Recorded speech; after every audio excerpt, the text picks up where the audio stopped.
Mr. President, I rise on a question of privilege. Today, I believe the entire nation awaits the disposition of the matter in regard to the impeachment complaint filed against the Vice President, Sara Zimmerman Duterte.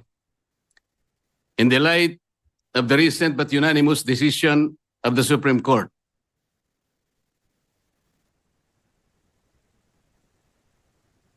Mr. President, this decision was promulgated on July 25, 2025, declaring said complaint to be unconstitutional, void ab initio, violative of due process, and that the Senate in the first place did not acquire jurisdiction over it. Take note, Mr. President, it even said that the decision is immediately executory. But before I continue, Mr. President, let me put on record that the initial proceedings, impeachment proceedings conducted by the Senate in the 19th Congress have never been formally carried over to the Senate of the 28th Congress. I do not know, and I'm not aware, I cannot recall of any action so far taken by this august chamber to the effect that the initial impeachment proceedings, which were deemed to have been terminated at the expiration of the 19th Congress at noon of June 30, 2025, have been miraculously brought to life into the present Congress. That having said, Mr. President, I'd like to continue. Mr. President, the decision of the Supreme Court did not dwell on the intrinsic merits of the impeachment complaint filed against the Vice President. It zeroed in merely on the procedures and the processes taken by the House of Representatives. To repeat, it declared the whole impeachment complaint constituting the articles of impeachment to be unconstitutional, violative of due process, void ab initio. Simply because the rules of procedure in impeachment proceedings in the House of Representatives were never followed. And they violated the one-year ban on multiple impeachment complaints as prescribed under Article 11, Section 3, Paragraph 5, which says that no impeachment proceedings shall be initiated against the same official more than twice within a period of 1 year. Napakasimple po ng sinasabi doon, Mr. President. No impeachment proceeding should be initiated against the same person more than twice within a period of 1 year. Ilan po ang impeachment proceedings, impeachment complaints na ipinail ng House of Representatives? 4 po eh. The first one started in December 2. Sumunod po December 4. Meron pang sumunod na December 19 hanggang sa umabot po noong February 5. Yun nga pong ipinangangalandakan na impeachment complaint which was signed by more than 1/3 of the members of the House of Representatives. Nasunod po ba? Nasunod po ba ang tuntunin ng House of Representatives? Noon pong nag-require ang Supreme Court, Mr. President, tinanong po yung House of Representatives in connection with the 2 petitions filed by several parties before the Supreme Court. One of the items required by the Supreme Court is for the House to give the status of the first 3 complaints filed. Ano po ang sagot ng House of Representatives? Yun daw pong unang 3, the one filed in December 2, December 4, and December 19, were all archived. Nasaan po sa rules ng House na yun pong mga impeachment complaints na ipa-file ay archive? Wala po. Pwede po bang ipakita yung slide na kung saan ay makikita natin Ano po ba ang proseso kapag may nag-file na isang impeachment complaint? Ayan po yung Rule 2. Ang sinasabi po sa Rule 2, Mr. President,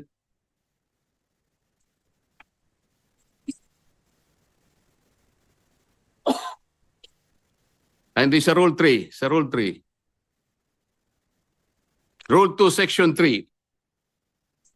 A verified complaint for impeachment by a member of the House or by any citizen upon a resolution or endorsement by any member thereof shall be filed with the office of the Secretary General and immediately referred to the Speaker. Bakit hindi po nasunod ang tuntunin na ito, Mr. Speaker? Kailan po ni-refer ng Secretary General sa opisina ng Speaker yung impeachment complaint dated December 2, 2024? Kailan po ni-refer ng Office of the Secretary General yung impeachment complaint na i-file noong December 4? Wala po silang sagot. Kailan po ni-refer ng Office of the Secretary General yung impeachment complaint that was received on December 19? Wala po silang sinasabi. Kung titingnan po natin ang sagot ng Solicitor General in behalf of the House of Representatives, ang sabi po nila, the Secretary General diligently referred simultaneously all the impeachment complaints to the office of the Speaker on February 5, 2025. Immediately po ba yan, Mr. Speaker? December 2, December 4, December 19, at isinama po yung February 5, all of them were simultaneously referred to the office of the Speaker on February 5. 2 buwan po ang kanyang ginugol para lang i-refer sa office of the Speaker. Ano po ang immediate doon? Wala po. Wala po silang sinunod. Wala silang ni-refer at ni-refer nga po delayed.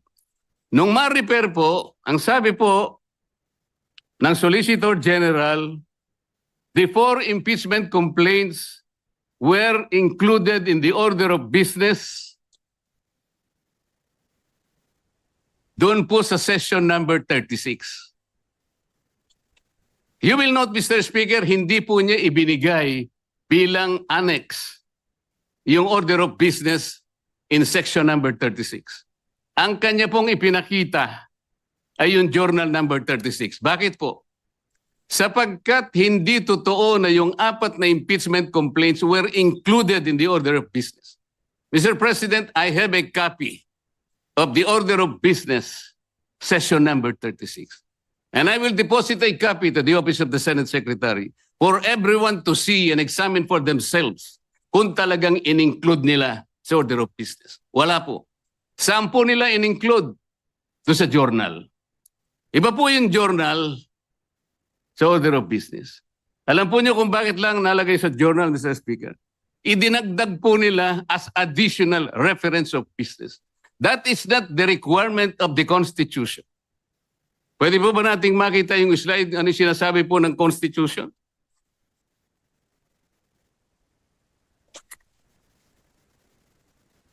A verified complaint for impeachment may be filed by the member of the House, blah, blah, blah. Ang sinasabi po rito,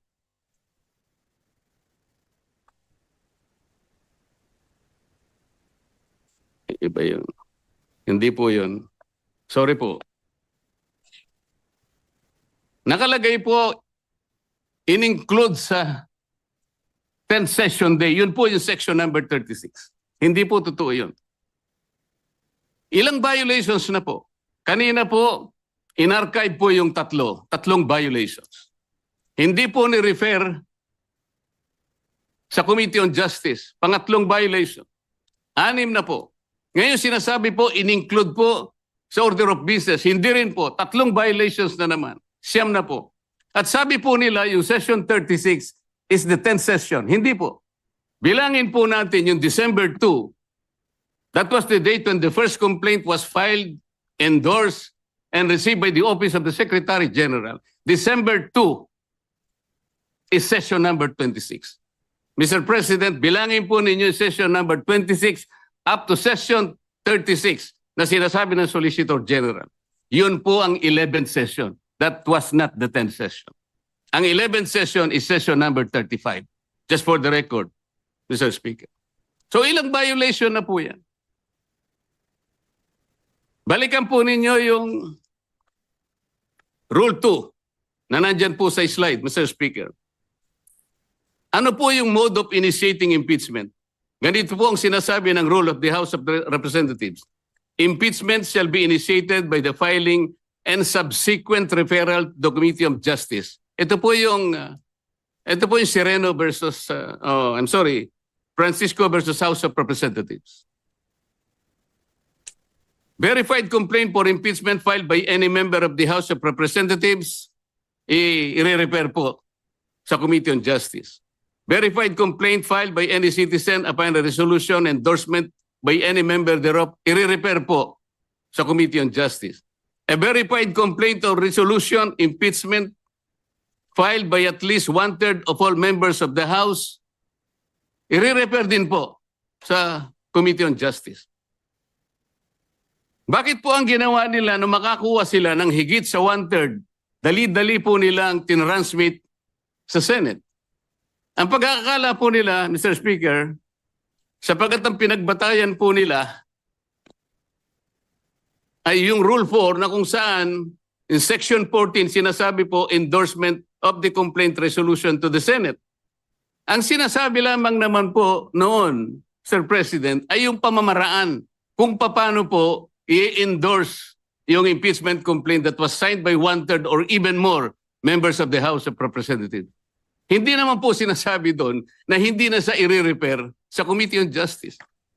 Bakit po nakalagay dito sa rule? Kailangan i-refer din siya sa Committee on Justice, but they never did.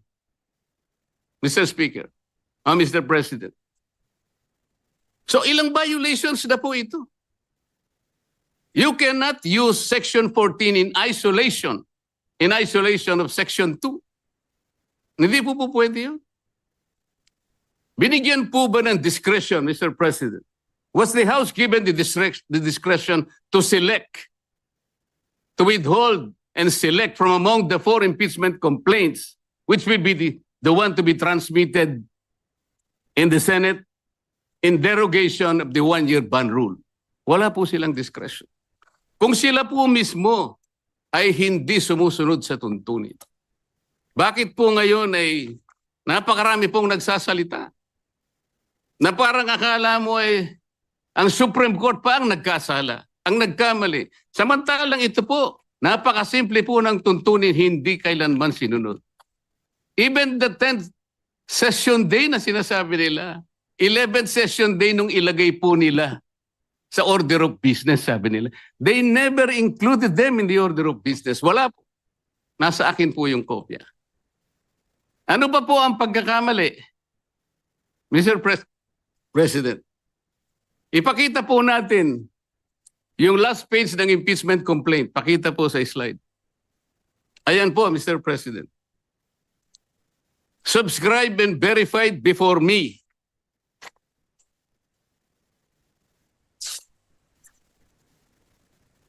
Sabi po ng Secretary General, tambayin kopya ko rin.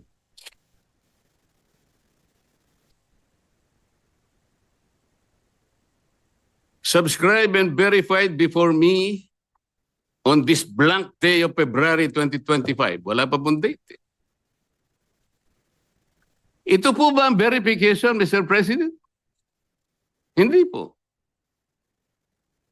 Ang verification po ay nakasaad po sa mismong tuntunin ng House of Representatives.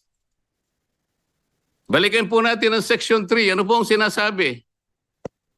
Section 3, Paragraph 2. An impeachment complaint is verified by an affidavit that the complainant has read the complaint and that the allegations therein are true and correct of his personal knowledge or based on authentic records. At the very least, yun ang dapat na ilagay po.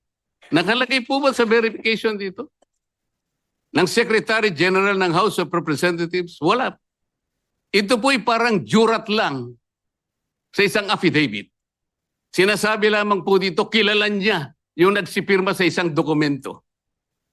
Na ang dokumento ay naglalaman ng 32 pages. This is not the verification required under the rules of impeachment by the House of Representatives. Ang totoo po, kung balikan po natin ang Section 14, nandyan po sa slide. Isinulat na po sa tuntunin kung ano po ang dapat kopyahin nila para magkaroon ng tunay na verification. Hindi pa po nila kinopya. Mr. President, ito po yung contents ng verification na dapat sana yun ang nilagay nila sa complaint.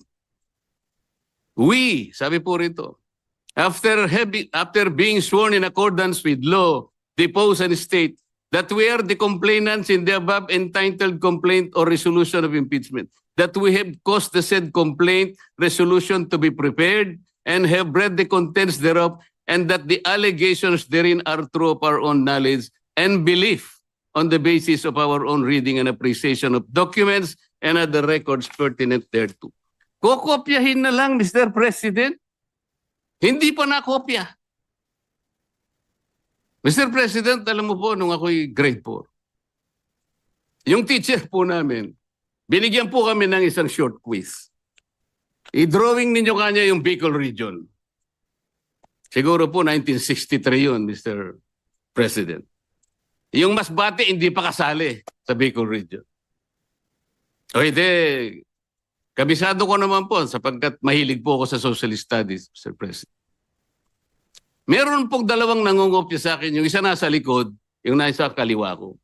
Yung nasa likod po, nakopya niya pong tunay yung aking drawing. Pinagalitan siya pero ipinasa po sapagkat nakopya niya po yung aking drawing. Yung isa po, nangopya na nga, hindi pa niya nakopya. Ang kinopya po, Masbate. O wala po. Hindi po siya nakapasa. Ano pong ibig ko sabihin dito? Kokopyahin na lang eh. Alam po ninyo sa mga litigation lawyers, practicing lawyers worth their salt. Wala ka lang certification of non-forum shopping, i-dismiss ka ng Supreme Court. Paliwanag po yun. Hindi subscribe yung complaint mo, dismiss ka kagad. Mahigpit po ngayon eh. Ito po, this is an impeachment complaint. You are removing the second highest official of government. Yun lamang pong verification. Sablay na po. Ano pong nakalagay dito? Section 3, paragraph 3. An impeachment complaint required to be verified which contains a verification based on information and belief or upon knowledge or information and belief or lacks proper verification, katulad po nito ngayon, shall be treated as an unsigned impeachment complaint. So pwede pong tratuhin pala ngayon sapagkat wala pong verification. It may be treated as unsigned impeachment complaint. Paano ngayon? Pagkat magsasalita po ang napakarami. Alam po ninyo kung, Sir President, kumbaga po sa nagluto ng sinaing, pasensya na po kayo kung kinakailangan ako po'y gagawa ng pagkahalin tulad, ano. Ang impeachment complaint po ay parang sinaing na niluto ng House of Representatives. Hilaw po eh. Hilaw na hilaw. Ano po yung hilaw sa Bicolano, Mr. President? Hilaw din po yata. Sa Bisaya, hilaw din po. Sa Kapampangan, magadto, Mr. President. Sa Waray po, matagudtod. Sa Ilonggo po, lagdos. Sa Ilocano, marakusol. Sana po tama ang aking pagkaka-pronounce. Ang dami pong nagsasalita, Mr. President. Doon lang po sa House of Representatives, isa pong bagong pasok doon. Ngunit patagal na pong nagserbisyo sa ating bansa. Naging senadora, naging Secretary of Justice, naging chairman ng Human Rights Commission. Alam po ba kung ano sinabi niya sa isang panayam? Ito po, nakuha ko. Harap-harapan na tayong niloloko. Kakaibang korte ito. Sana sa palengke na lang final ang impeachment case. At least doon, may nagtitinda ng totoo. Sana po magtinda po siya ng matagudtod na kanin diyan sa Samar. Baka may bibili kaya. Pwede kaya siyang pumunta diyan sa Pampanga po para magbenta ng magadto na kanin. Kung may bibili, baka sakali. Pumunta kaya sa Panay para magbenta ng lagdos na kanin. Wala po siguro, Mr. President. Baka ngayon dagan dingding, hindi pa patusin.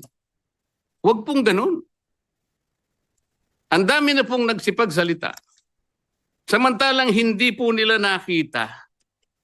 Ang dami, kayo po nagsimula ng mali. Hindi naman po sinasabi ng Korte Suprema na kailanman ay huwag kayong mag-impeach, huwag na kayong mag-file. Ayusin nyo lang po eh. Yun lamang po ang gustong mangyari dito. Ayusin nyo. You want to impeach the Vice President, do it in the right way. Hindi naman po tinignan ng merito eh. Ang sinasabi yung proseso, hindi po nyo sinunod eh. Sinasabi na nga, walang impeachment complaint bukod sa isa.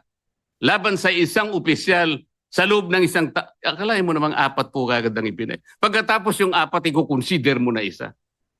Hindi naman po yata tama yun, Mr. President.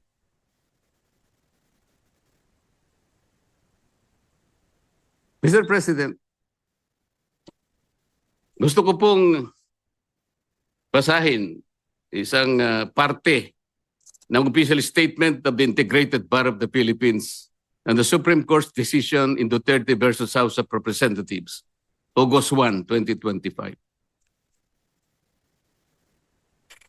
And I quote, "Disagreement with the court's reasoning is neither unwelcome nor unexpected. Dissent is not foreign to a democracy. It is essential to its survival. But to incite public repudiation of its authority, or even just to call for its outright defiance, erodes the very foundation of the legal order. Such actions disturb the equilibrium of powers and imperil the integrity of our democratic institutions, especially when appropriate legal remedies remain available within the framework of our constitutional system. If every adverse ruling becomes an invitation to disobey, the law ceases to be a constraint on power and becomes its casualty. The Constitution does not require agreement. It demands adherence." Ang sinasabi po ng mga ibang kasama natin, magpapile pa naman ng motion for reconsideration. Bakit hindi natin hintayin? As I said, Mr. President, if you are a practicing lawyer worth your salt, you are confronted with the unanimous decision of the Supreme Court. In a firm voice, it says this is unconstitutional, void ab initio, violative of due process, and the Senate never acquired jurisdiction over this. And it is immediately executable. Parang sinasabi niya sa'yo, wala ka ng room mag-file niyan. Is anyone expecting that even one soul of the members of the Supreme Court will reverse himself? We cannot depend our action, Mr. President, on the fortunes of litigation. Naalala ko pa nga po doon sa kaso ng Francisco versus House of Representatives. The former Chief Justice Renato Puno, in his separate concurring opinion, naalala ko po ang sabi niya, with the possibility of 2 impeachment complaints reaching the Senate, the good Chief Justice said that the Senate, in the exercise of its primary jurisdiction, can decide the question of whether or not the 1-year bar rule has been violated or not. The Senate can even decide if on its face the impeachment complaint has no legal basis. At ang sabi pa po niya doon, Francisco versus House of Representatives, sabi pa niya ron if the Senate finds that the 1-year bar rule is violated or that the impeachment complaint has no legs to stand on, that will be the end of the entire controversy. He was saying that let's give all the remedies available to the House and the Senate because of their primary jurisdiction. But when the case is ripe for judicial determination, it was the view of the former Chief Justice that the Supreme Court at that time, and only at that time, when it can speak with great moral authority in order to compel the loyalty, the respect, and the obedience of our people. Mr. President, when the Supreme Court negates the actions of a co-equal branch of government, it does not assert its superiority. Instead, it upholds the supremacy and the dominance of the fundamental law of the land, the Constitution. And so the Supreme Court has already spoken. The last arbiter of law, it says the complaint is unconstitutional, is void ab initio, is violative of due process. The Senate never acquired jurisdiction over this. It is immediately executory. On that note, Mr. President, I respectfully move that the impeachment complaint be dismissed. I so move, Mr. President. Majority Floor Leader.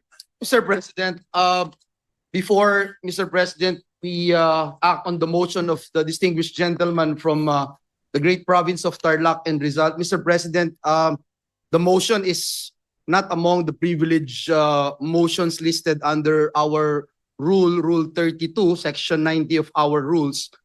Therefore, Mr. President, it is debatable and may be subject to clarificatory questions. Nonetheless, Mr. President, our movant, Senator Marcoleta, has the floor, and Mr. President, subject to his consent and with his magnanimity, clarificatory questions on the motion may be entertained. In fact, Mr. President, we have some members of the Senate who wanted to interpolate with the permission, Mr. President, of the... What is the pleasure of Senator Soto, our distinguished Minority Floor Leader? Thank you, Mr. President. If the distinguished gentleman from Tarlac favor me with a few questions, I will be gladly accepting his favor. And if the Senate President will allow me, after a few questions, I will make my own manifestation to that effect. The gentleman may proceed. Should Senator Marcoleta so allow it? Yes, Mr. President. Thank you, Your Honor. Thank you very much. Mr. President, thank you.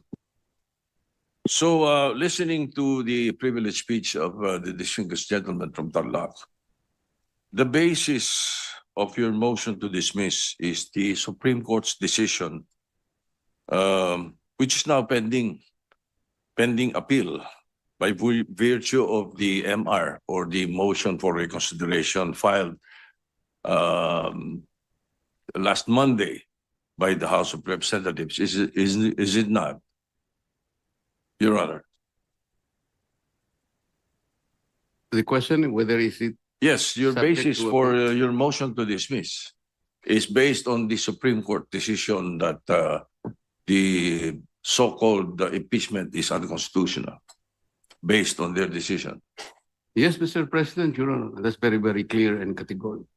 Correct. The Supreme Court decision, Mr. President, although immediately executory, is not yet final, thus appealable.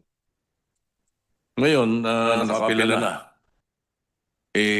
Marami nagtatanong, kung naka-apila na, ba't tayo nagmamadali? I-dismiss ito sa atin. So may I ask the gentleman, what will happen if we prematurely dismiss the case and the Supreme Court subsequently grants the MR and reverses its own decision? The question, Mr. President, is speculative. Yes. May I have a speculative answer, Mr. President? We cannot speculate. We can only guess, second guess, because on the basis of our experience as a practicing lawyer, Mr. President, ito pong ganitong klaseng desisyon talaga pong wala na pong kaduda-duda na kahit po mag-file pa tayo ng motion for reconsideration. We are hoping against hope. It is as if we are wishing for the moon. Palagay nyo po, palagay nyo lang po merong isa na nag-reverse. Hindi rin po ma-overturn eh. Kasi po ang kailangan po ninyo ay 8 ang mag-reverse. Sa inaakala po ba ninyo, meron kayong makukuhang 8 na pumirma doon sa unanimous decision na babaligtarin po nila yung kanyang sarili. Kaya napakahirap pong mag-speculate, Mr. President. I will accept the answer of the gentleman, but I have done my research, Mr. President. And to remind everyone, the reversal of the Supreme Court's own decision is not impossible, even in landmark cases. In the case of Labogal, Bilaan Tribal Association Incorporated versus Victor Ramos, GR number 127882, December 1st, 2004, questioning the constitutionality of Republic Act 7942 or the mining law, the Philippine mining law.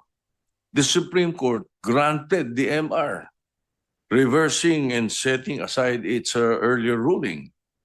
And also, Mr. President, just a few days ago, the Supreme Court reversed its own ruling on the definition of a stockholder.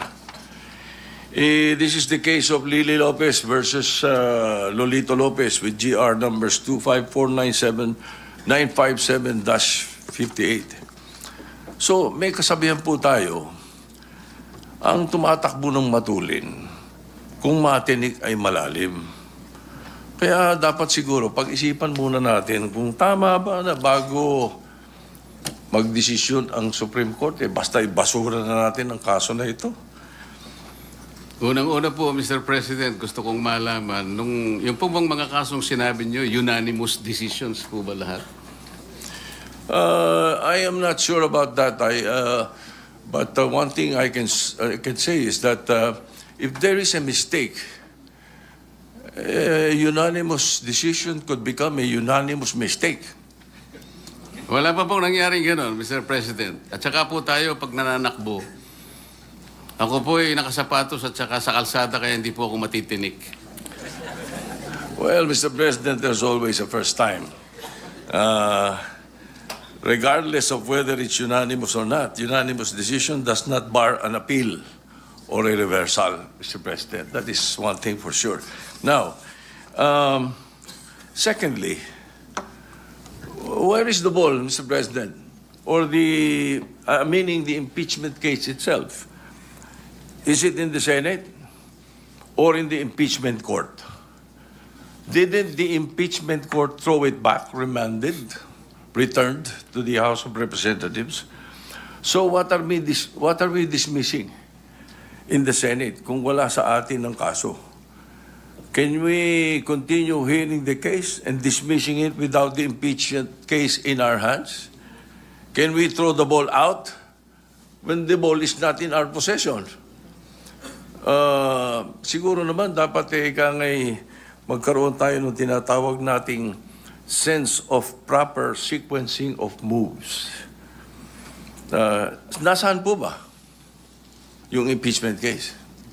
Mr. President, kanina po sa aking clarificatory statement, ang sabi ko nga po, yung ginawa pong initial proceedings noong 19th Congress Senate, yun po ay nangyari sa panahon po ng 19th Congress at lahat po yun ay naisantabi lahat sapagkat natapos nga po ang termino ng 19th Congress on June 30, 2024. Kaya po natin sinasabi, Mr. President, na dinidismiss na po natin ngayon sapagkat tayo po ang nasa lugar na sinasabihan ng Korte Suprema nung sabihin niyang ito ay immediately executory. Sino pong mag-i-execute nun? Hindi naman po i-execute yun ng House of Representatives. Maliwanag naman po na tayo lamang ang tinakdaan ng kataas-taasang hukuman na gumawa ng paraan para isang tabi na po ang usaping ito sapagkat napagtibay nga nila na ito'y unconstitutional, void ab initio, at wala na po tayong jurisdiction para dito. Thank you, Mr. President. Your Honor, thank you. But as I said earlier, not because it is immediate and executory does not mean it's not appealable. Now, to continue, Mr. President, I hope you don't mind. I will be posing a question, but then I will be doing a manifestation based on this question that I will be posing. So I'm certain that the gentleman from Canal Rock has read the 97 pages ruling of the Supreme Court to come up with this motion. So the question is, must we agree on the statement of the decision of the Supreme Court on page 3, page 56, as basis that the one-year ban has set in? With that question, allow me to proceed with my manifestation with your permission, Mr. President. For the benefit of our colleagues, my colleagues, the last paragraph of page 3 states that, quote, since the 19th Congress terminated, the 3 impeachment complaints became enacted upon, end of quote. Again, this was reiterated in page 56, second paragraph of Roman numeral 5. It says, quote, the House of Representatives, however, was unable to act on the first 3 impeachment complaints because of the adjournment of the 19th Congress. To continue, for constitutional purposes, the first 3 complaints were effectively dismissed. In both instances, Mr. President, the Supreme Court was referring to the February 5, 2025 adjournment. But they have, erroneously believed that the said adjournment is the same adjournment with the sine die adjournment that ends a Congress. It is not. February 5 did not terminate the 19th Congress as stated in the decision. The sine die adjournment of the 19th Congress was on June 13, 2025, wherein the last session day was last June 11. Mr. President, and for the information of the public, there is a world of difference between adjournment versus adjournment sine die. Sa atin, pag nag-adjourn tayo for the Christmas break, nag-adjourn for the Easter break, nag-adjourn for the election period, nothing dies.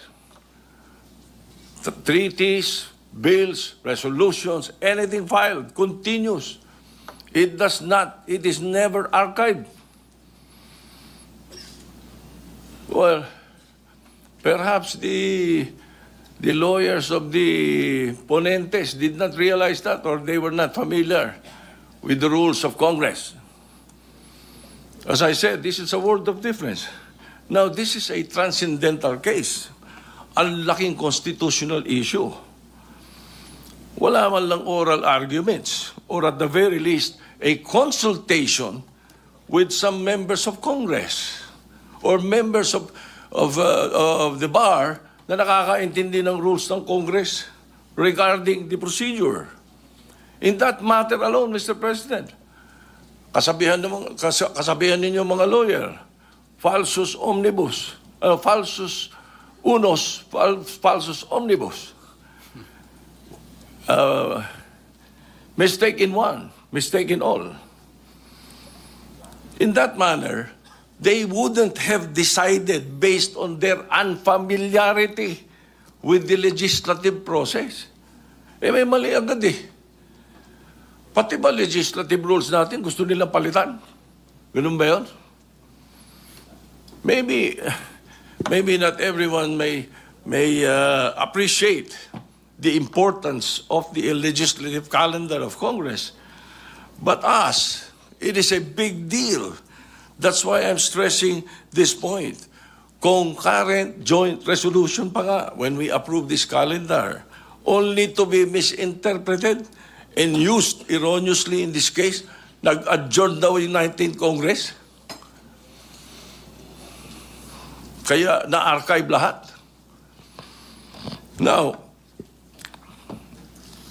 may kinopya lang, kopya, mali pa. Sabi nga kanina ng ating distinguished gentleman from Tarlac, hilaw. Hilaw yung complaint. Hilaw din yung decision.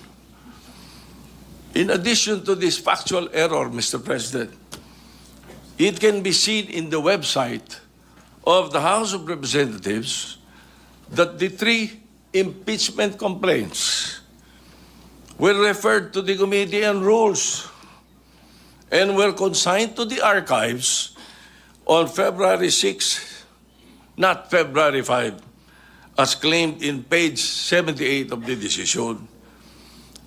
Nag-housekeeping lang ang House, kaya in-archive, hindi to end the Congress. This archiving were not the results of the ending of the 19th Congress, but because of the fact that the 4th complaint were already filed and transmitted to the Senate. Dito pa lang, Mr. President, pilit na patunayan na barred ang 4th complaint. Kapag ayaw, may dahilan. Kapag gusto, may paraan. Now, to continue, Mr. President, and this is very much related.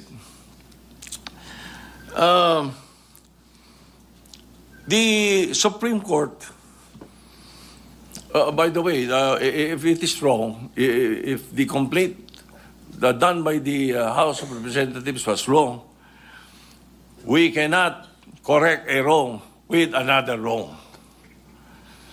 The Supreme Court essentially amended the Constitution by removing the 3rd mode of filing of impeachment complaint. This 3rd and speedy mode was enshrined there for a reason.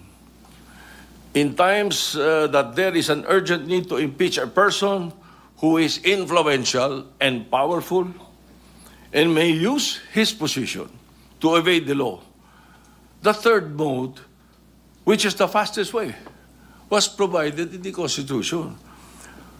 Why don't you ask the authors of this provision in the Constitution? Constitutionalists or CONCON delegates Munsod, Ascuna, Sarmiento.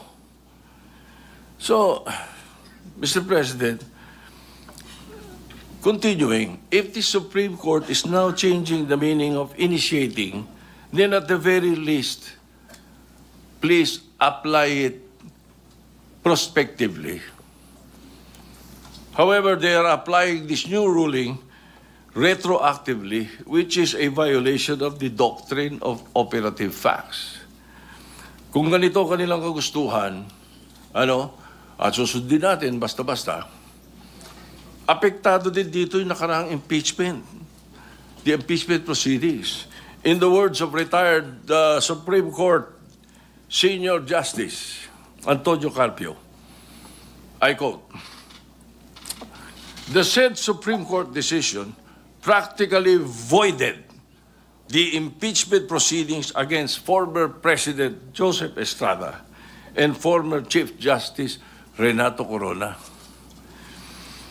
Pag gusto talaga, may paraan.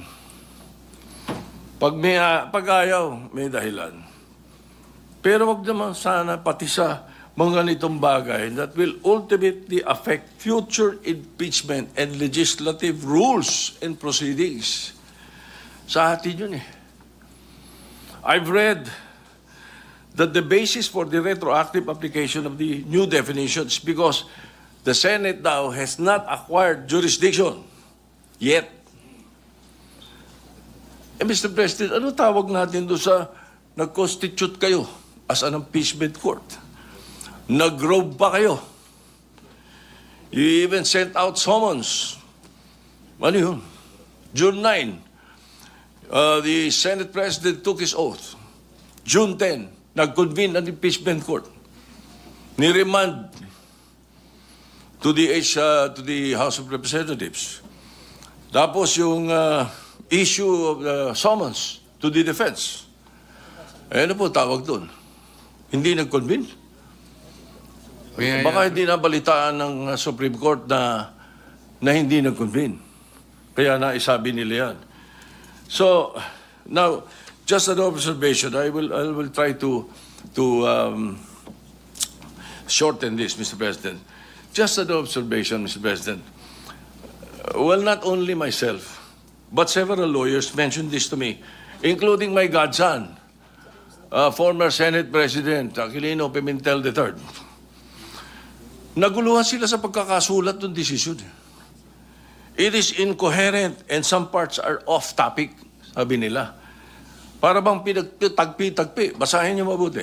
Uli, ang dami, gagaling ng mga abogado rito. Basahin niyo. It even quoted the entire Article 11 of the Constitution not only once, but twice. It seems there were two ponentes. Parang dalawa author dito. Well, that is there in my observations. Just an observation.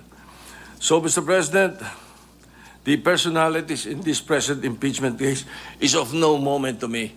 The Vice President is a friend of mine. The former President, President Duterte, has been my friend since 1988. Everybody knows that. What I'm pointing out is the danger of outright dismissing the impeachment proceedings by virtue of a decision that is not yet final and still pending appeal.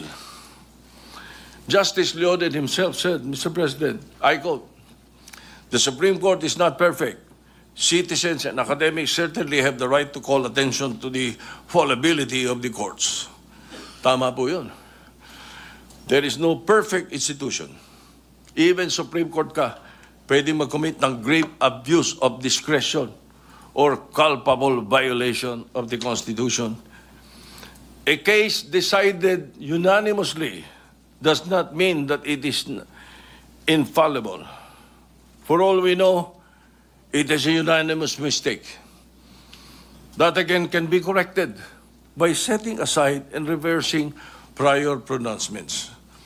Again, they have filed, the HRP has the Office of the Solicitor General has filed the MR last Monday. So, in this regard, we shall wait for the resolution of the MR. Please, let us allow and give chance to the Supreme Court to rectify its decision, which contains clear and blatant errors. For their sake and for the sake of future proceedings, let us not dismiss forthwith. And in that light, considering the motion of the gentleman to motion to dismiss, I move to table the motion to dismiss. A motion to table has a higher precedence than a motion to dismiss. Thank you, Mr. President.